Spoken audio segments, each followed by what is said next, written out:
Good afternoon, everyone. This is Russ Harrison, Director of Government Relations for IEEE-USA, reporting to you live from Washington, D.C., where I am entirely alone. I've seen not a single other person so far today. It is, frankly, slightly creepy. But we're going to talk today about what's going on in Washington. Some signs of life are starting to return to the federal government and the rest of the country for that matter. And so we not only have some COVID information to pass on, but some actual information that is not COVID related, which is kind of exciting. With that, let's get into it. State of the economy, as we report each week, is not good. The rate of increase in unemployment is falling by about 1 million people a week, in the sense that 1 million fewer people are becoming unemployed every week, but we're still at about 33 million jobs lost in the last 6 weeks. The official unemployment rate is at 14.8%. Now that's just through the end of April. That doesn't count the little bit of May that we've had here. And if you see the chart there on the screen, this is the GDP, changes in the GDP for each quarter going back several years. And if you can see, the first quarter of 2020 was not good. That is only through the end of March. We are almost certainly officially in a recession, and a remarkably sharp one. Now, the good news here is the thinking by many economists is, so long as the country opens up reasonably soon, most of the lost jobs and most of the lost economic activity will return fairly quickly, within a month or two. That the economic slowdown we're experiencing is sort of artificial. It's like putting a dam in a river, but when you remove the dam, the river returns to normal fairly quickly, which we're hoping. Go to the next slide. We can look at it on a state-by-state basis. The chart's a little hard to read in this format, but you can get the point here. The darker it is, the higher the unemployment rate is. And as we can see, the numbers vary dramatically from state to state. The worst state is Vermont, with an unemployment rate of approaching 25%. The best is South Dakota, with unemployment at 6.1%. This again is as of the end of April. A couple of things to take away from this. First of all, if we made this chart in February, the numbers on all the states would be dark red, because prior to February, most states had an unemployment rate somewhere between 2 and 6%, probably 9 and 6%. So everybody's doing much, much worse. But there's some interesting things that we can see here in variations between the states. Many of the states that are having a tough time are obvious. New York, Connecticut, who have been hit particularly hard, are doing poorly. The Pacific Northwest isn't doing very well. But California is not doing so bad. I mean, obviously, its unemployment rate's very high, but relative to the rest of the country, California is not doing that bad at all, whereas Georgia is, which is peculiar because Georgia didn't get hit all that hard. Worth noting that West Virginia is the second worst state, but West Virginia had pretty high unemployment before this all started too. And what this illustrates is, as different states begin to respond to the pandemic differently on whether they're going to open, how they're going to open, talk about that in a minute. We need to remember that this is, of course, the point. The United States has a federalist system, which means power, political authority, is split between the federal government and the 50 states.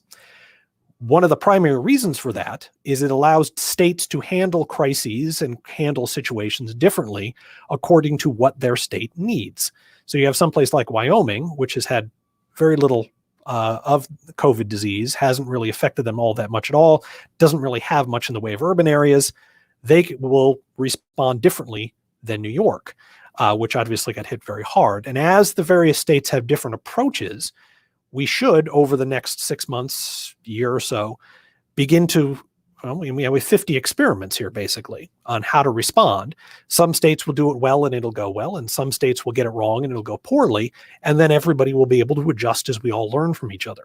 And so as states begin to open and stay closed at different rates, that's actually how it's supposed to work, and it should allow the country as a whole to respond more intelligently to what's going on. Let's talk about what the states are doing, some of the specific states are doing. Next slide, please.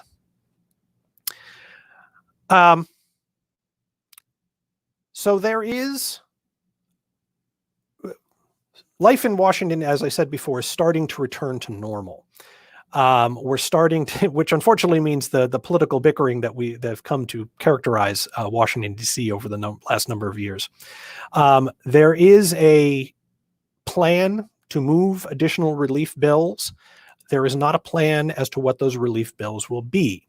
What we have now are a bucket full of bills, mostly in the House. The Senate really hasn't drafted a lot of legislation for the next bill just yet. We have a lot of little bills coming out in the House dealing with specific provisions in what will eventually be a relief bill. And I threw some of these up here just to see what's going on. I had originally tried to categorize these Republican positions, Democratic positions, and you can kind of do that. But there's a lot of overlap. There's a lot of politicians on both sides. There's some dramatic differences between the House and the Senate. And so it makes more sense just to put the issues out there in general. So what's going to happen now? The House is trying to draft the next COVID relief bill. The first two were really drafted in the Senate. The House wants to take the lead on the next one, okay? They are not technically in session at the moment. The Senate is in session, but the House isn't. But that doesn't mean the House isn't doing things. It just means they're doing it from back home instead of from here in D.C. They want to draft a bill, which they then will contain some of these provisions, which they would then pitch over to the Senate for negotiations. I don't think this is going to happen quickly. The last couple bills moved very fast because there was a sense of urgency. The problem now is everybody knows there's an urgent need for an additional bill. The problem is people don't agree on what the urgent need is in general. And of course, there are lots of exceptions to this, and I'm simplifying both sides' position. In general, the Democrats think the problem fundamentally is still the medical crisis and kind of long-term challenges facing the country. The Republicans, they think the crisis now is getting the economy going again. If the two sides can't agree on the problem we're trying to solve, it's going to be difficult for them to agree on what the solution is going to be. Next slide, please. Which leads us to differences in what the states are doing. If we were to graph kind of the state's response going from completely open over here to completely closed over here, let's get my hands on the screen. Nobody's over here and nobody's over here anymore. Everybody's somewhere in the middle. And most of the states have been drifting towards opening at least a little bit. So we're talking about states that are opening kind of aggressively and states that are being more cautious about it. And it's interesting, there's not a huge lot of overlap here. I mean, in the sense that generally speaking, traditionally Republican states are trying to open faster than traditionally Democratic states, but there are exceptions. Hawaii, for example, one of the bluest, most Democratic states in the country, is opening rather aggressively. Perhaps not surprising given the percentage of their economy that's based on tourism. Colorado, however, is also a relatively blue state, a purplish state, and it seems to be opening, or at least trying to open rather quickly. Whereas Kentucky, a redder state, and Virginia, also a purplish state, are moving much more cautiously. It's actually interesting. Maryland, which is a very liberal Democratic state, is actually opening faster than Virginia, which is a bluer, more Republican state. And again, what we have here is different states trying different things, and within opening or closing isn't really the question. The question is, what do you open, and how do you open it? So these two categories blend into each other once you start looking at the details. And as different states take different approaches, try different things, try different precautions, try different protections, we'll see what works and what doesn't. There is a legitimate concern that if the states open too quickly, and in fact, the definition, if they do open too quickly, there'll be another spike in cases and we'll have to shut back down again. There's also a legitimate concern that if we stay closed too long, the economic damage done to the public will be irreversible, or at least much harder to reverse. So it's an interesting policy challenge. How much risk? Actually, that's not the question. The question isn't how much risk do you want to take. The question is, what risk do you want to take? How much risk to health are you willing to balance with risk to economic dislocation? It's an interesting challenge for our policymakers. And as they struggle with it, we're going to try to bring you some examples of what the states are doing uniquely to give you a flavor of how their different states are approaching the challenge. Next slide.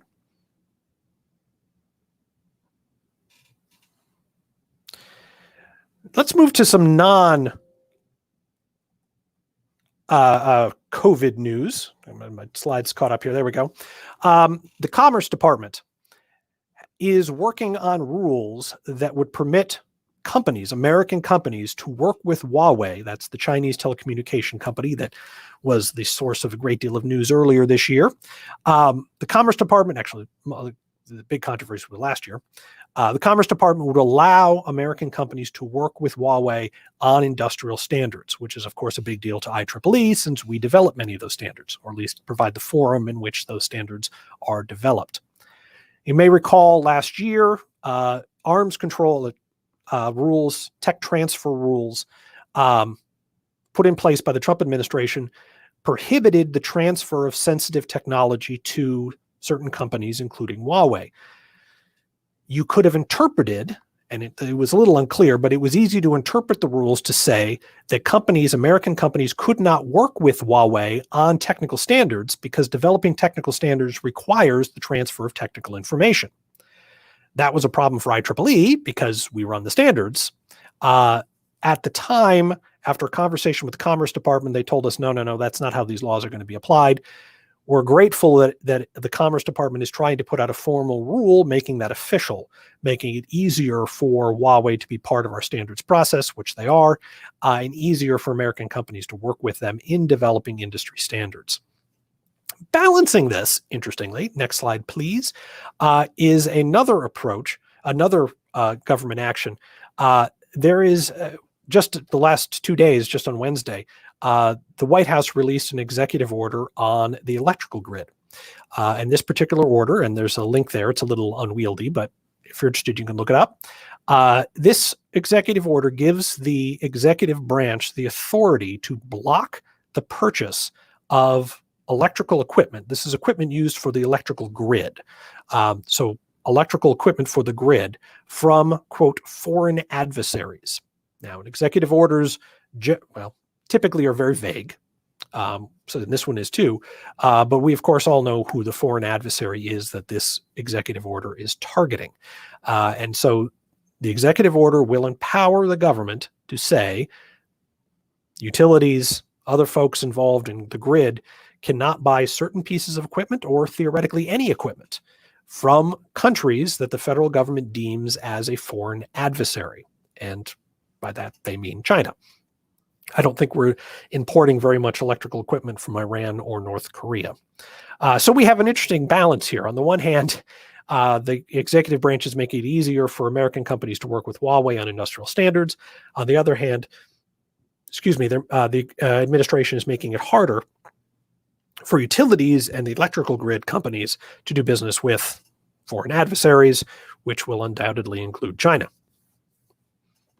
As this is not uncommon for administrations to be kind of schizophrenic on these sorts of things, responding to different pressure groups within society.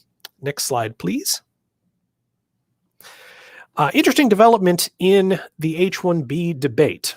Just to refresh everybody's memory, IEEE-USA has been a longtime opponent of H1Bs. H1B visas are temporary work permits. They allow people to come into the United States for a number of years to work, but they don't give those workers any real residency rights. And by that, I mean the workers don't own the visa. The visa is owned by their company. And so the workers are only allowed to stay here as long as their company gives them that permission. And if the company takes the visa back, which they can do at any time for any reason, the person has to leave. And in the COVID situation, we're seeing really the challenge caused by the H-1B visa.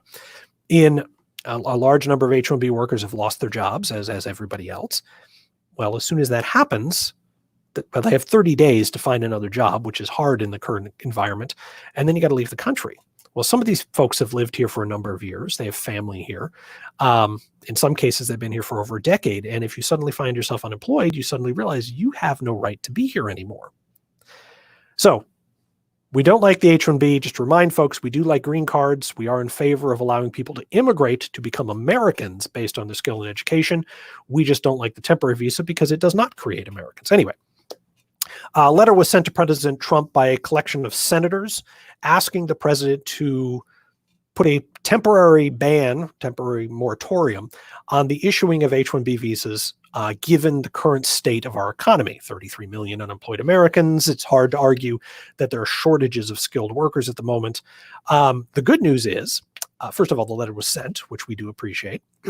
Secondly, signators on the letter included some senators who in the past have not been vocal about the H1B program. Senator Cotton from Arkansas, Senator Hawley from Missouri in particular, which is great. It's good to have new allies on this fight. The bad news with the letter is that it was not bipartisan. Typically, opposition to the H1B comes from both parties. We try to encourage that. IEEE-USA always tries to operate in a bipartisan manner. I think in this case, actually, I know in this case, the lack of Democratic support for this letter actually has nothing to do with the H1B program, but rather it is a sign of just how partisan this United States Senate has become. That even on something like this, which is an issue that, for example, Senator Grassley and Senator Durbin, Grassley, Republican from Iowa, Senator Durbin, Democrat from Illinois, they've been working together on this issue for 20 years. And yet, Senator Durbin didn't sign the letter with Senator Grassley.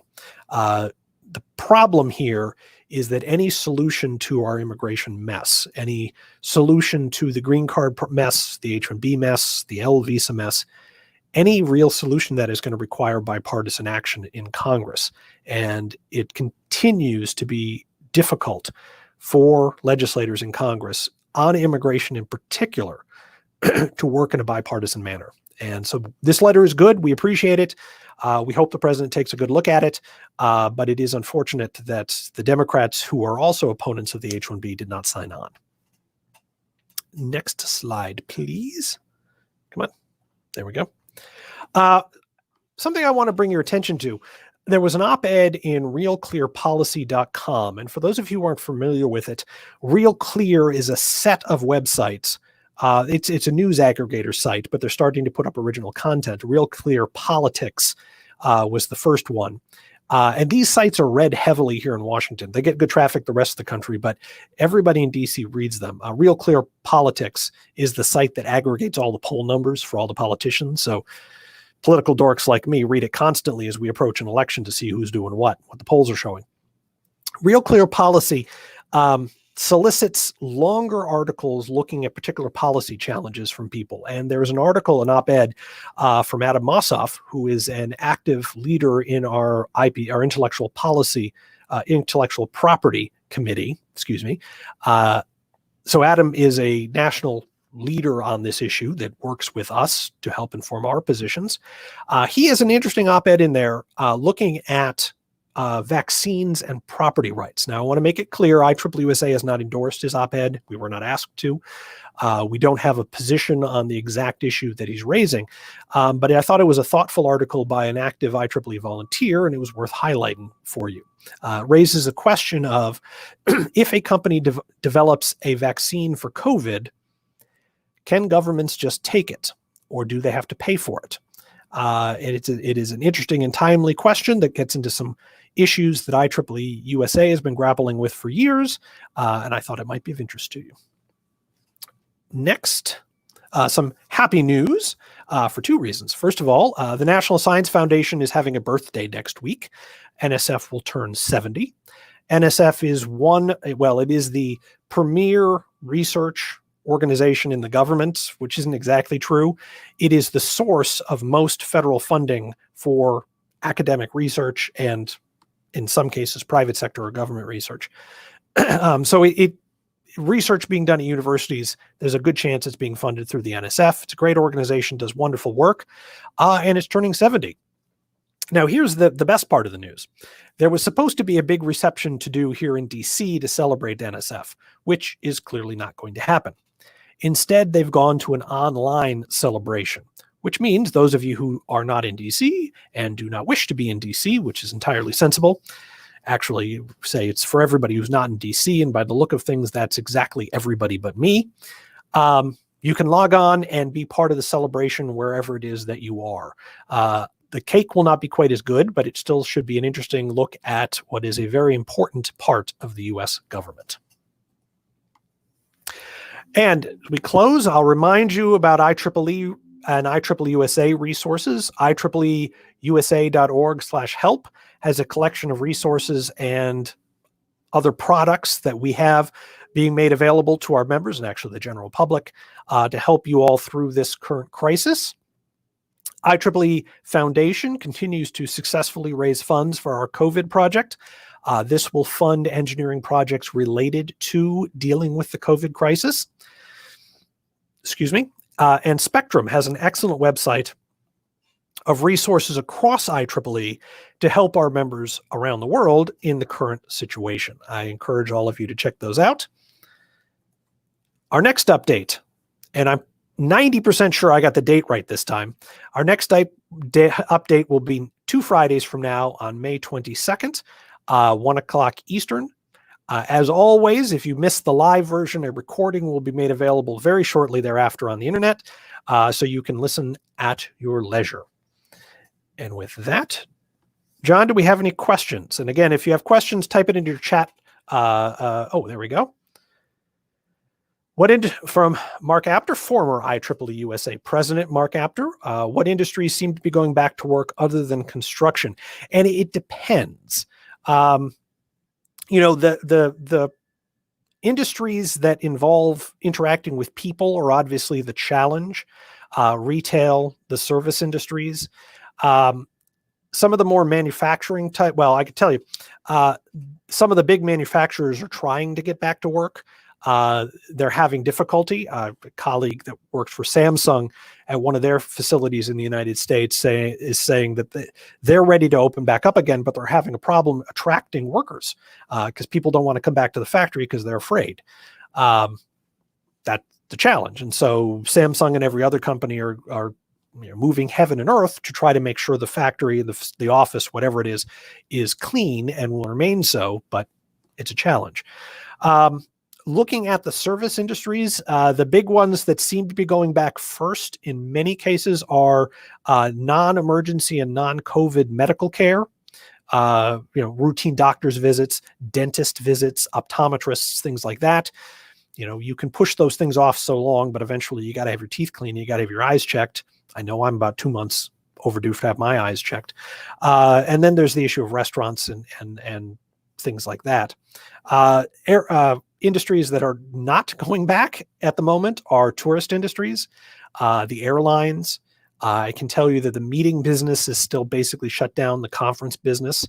IEEE-USA has held a couple of virtual conferences successfully. So we can do meetings, but they're all being done virtually. And beyond that, it kind of depends on what's going on, with the local economy and what's back and what isn't. Any numbers published on the H1B impact due to coronavirus? And the answer is no. One of the curses of working the H1B issue is we never have good data. The data that comes out is always late, and it's never complete. April 1st was the deadline for apply. Actually, it's March 30th was the deadline for applying for an H1B for fiscal year 2020. The deadline, as it always does, came and went with an overwhelming subscription to get H1B visas. Companies applied for their normal number despite the declining employment. Having said that, applying for an H1B is free and fairly easy. And so a lot of companies applied for H1Bs even though they didn't know if they'd need them or not. The way the H1B process works, you get the H1B in April, but you can't actually use it until September. So who knows what the economy is going to look like in September. We don't know at this point if the same number of H1Bs are going to be hired, if more are going to be hired. I have heard there are layoffs in some of the companies that traditionally employ a large number of H1B workers, particularly the outsourcing companies.